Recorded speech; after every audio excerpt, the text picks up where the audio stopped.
Putin just awarded a medal for a city he doesn't control. And then Zelensky showed up there, in person, with a camera. This is the story of how a single selfie destroyed the Kremlin's entire propaganda machine. On November 20th, Russian General Sergei Kuzovlev reported to Putin that Kupiansk had been completely liberated. Putin believed him, or at least he pretended to. On December 9th, Putin personally awarded Kuzovlev a medal for this victory in a lavish Kremlin ceremony. Cameras rolled, the general looked Putin in the eye, received his honor for a city he didn't actually control. Then came the reveal. On December 12th, Ukrainian President Volodymyr Zelensky released a video from Kupiansk Square, in broad daylight, in camouflage. He was relaxed, joking with soldiers, posing in front of the Kupiansk city sign, the Ukrainian flag flying behind him.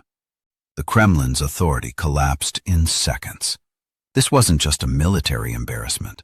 This was a modern Potemkin village moment, caught on camera, broadcast to the world. Let me explain why this matters. Just a week before this, the Trump administration was cornering Kyiv, demanding Ukraine's withdrawal from Donbass. There can be no agreement without concessions. Putin wanted Ukraine's unconditional surrender. And then Zelensky showed up, in a city Russia claimed as theirs, raised his fist, smiled for the camera. That was Ukraine's answer. This was a tragicomic diplomatic fiasco for both Putin and the Trump camp that wanted to freeze the war. But the real story is deeper. This isn't just about one city. It's about the collapse of Russia's entire command structure. Vladimir Putin has been desperate for good news from the front for months. His generals chose to give him what he wanted to hear rather than the truth. But this time, the fantasy shattered against reality. Kuzovlev's report wasn't a routine frontline update. It was a strategic lever Putin would use in domestic politics to send the message, "We are winning." Putin didn't confirm the information.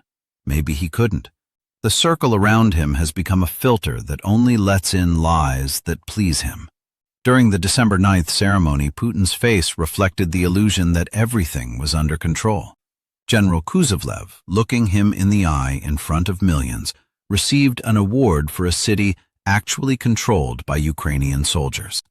This moment is the most concrete evidence of rot within the Russian state structure. Meanwhile, 800 kilometers away, Ukraine's blue and yellow flag was flying in Kupiansk's streets. And then came the inevitable. On December 12th, a head of state went to the center of a city his enemy claimed as theirs, filmed a video in open air, shared it with the world. Zelensky's video wasn't just military evidence. It was the most sophisticated troll operation ever carried out against Putin. He looked relaxed, joking, posing. The Kremlin's narrative evaporated. The reaction inside Russia? Complete chaos. Russian military bloggers, usually the army's most loyal supporters, were furious. A well-known blogger described it as a national disaster and intelligence failure. According to them, Chief of the General Staff Gerasimov and General Kuzovlev had deceived not only the people but also Commander-in-Chief Putin himself. And the lies didn't stop. The Russian Defense Ministry, panicking, immediately claimed they'd also captured the city of Siversk. Ukraine refuted it with evidence, within hours. This shows the Russian command has entered a spiral of telling bigger lies to cover up previous lies. A death spiral. There's now no connection between reality on the ground and the reports coming out of Moscow. This is Russia's modern Potemkin village moment. In the 18th century, Prince Potemkin built fake villages to impress Empress Catherine. Today's Russian generals are presenting Putin with Potemkin victories. The difference? Everyone has a smartphone now, and Zelensky's selfie shut down the Kremlin's multi-million-dollar propaganda machine with a single click. The shockwave from this revelation isn't just changing the map, It's throwing a wrench into the gears of Russia's war machine. First, morale. Russian soldiers at the front know the truth through telegram channels and whispers. They see their commanders receiving medals for cities they haven't captured, cities they're still dying for.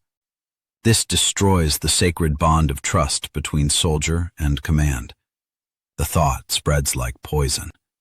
If they're lying about Kupiansk, they're lying about our losses, about the ammunition situation, about everything.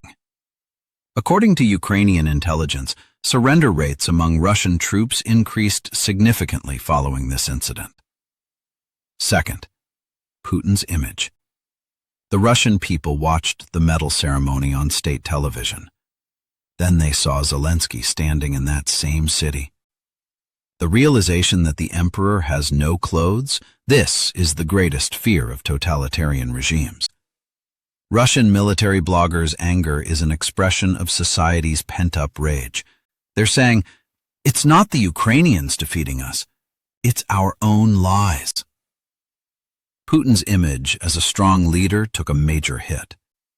A leader's greatest power is the perception that he knows and controls everything.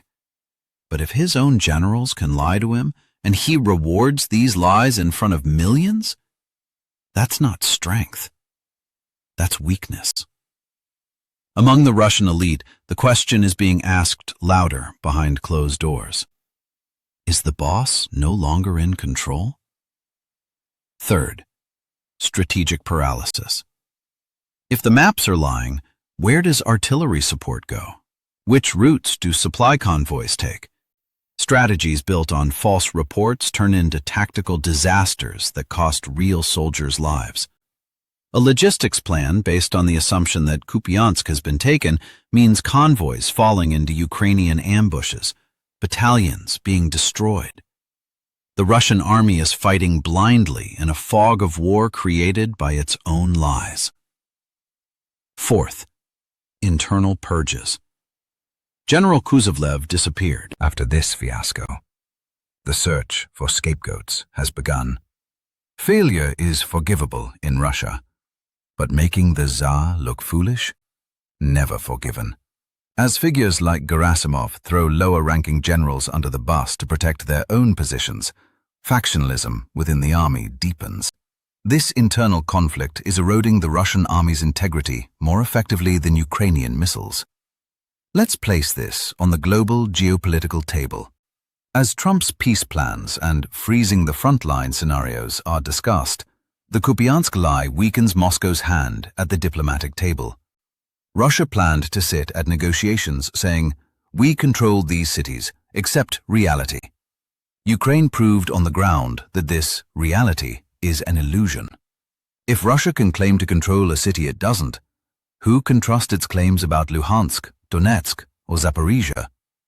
This sends a message to Western allies and Trump's team. You cannot negotiate with Russia over maps, because their maps are fake. Zelensky didn't just achieve a military victory. He gained a diplomatic advantage. He countered Russia's facts on the ground argument with a video shot in Kupiansk Square. The most striking dimension: leadership asymmetry. On one side, Vladimir Putin, thousands of miles away in his secure bunker, behind long tables, surrounded by filtered reports and yes-men generals. On the other side, Volodymyr Zelensky, personally visiting a city within artillery range, standing shoulder to shoulder with soldiers, taking risks, seeing reality. Zelensky's presence sends this message to Russian soldiers: your leader is hiding while sending you to die. Our leader stands with us.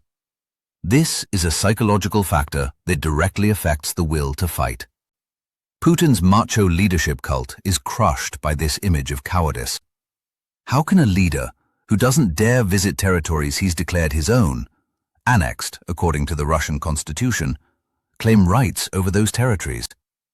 This incident is part of the blind strategy. Ukraine has blinded not only Russia's radars and air defenses, but also its intelligence eyes. The Russian command structure has become so blind, it can't obtain accurate information from the field. An army that believes its own lies is strategically blind. And that's the clearest recipe for defeat. On the diplomatic chessboard, Russia's allies are taking note. China, India, Iran, they're now more skeptical of Moscow's reports. A state claiming to be a superpower, holding medal ceremonies for towns it hasn't captured? That's hard to take seriously on the international stage. Putin's authority is eroding not only in the West, but also in the global South. The Kupiansk lie served as a litmus test, exposing Russia's military limitations and administrative weaknesses to the entire world. Ultimately, what happened in Kupiansk isn't a simple communication mishap or intelligence failure. This is the moment when the Kremlin's management model, that outdated structure built on lies, fear, collides with the wall of truth and collapses. The medals Putin awarded bear the mark of empty victory and deep deception. Zelensky proved with a single selfie that modern warfare is fought not only with missiles, but also with truth. This spiral of lies within the Russian army is more dangerous than any physical defeat on the front lines. An army can lose territory and regain it, but when it loses trust in its command structure, that army is no longer a fighting force. It's just a crowd in uniform. Putin's phantom victory has gone down in history as the most concrete evidence of Russia's strategic bankruptcy. And every new lie from the front lines further weakens the walls of that bunker beneath the Kremlin. The war is now being lost not only on the plains of Ukraine, but in the corridors of Moscow, in the fearful eyes of the generals. What do you think? Can the Russian military command recover from this credibility collapse? Or is this the beginning of the end? Let me know in the comments. Subscribe, hit the bell, because the truth is winning this war, one selfie at a time. This is Global Power Report. We watch the collapse so you can prepare for what's next.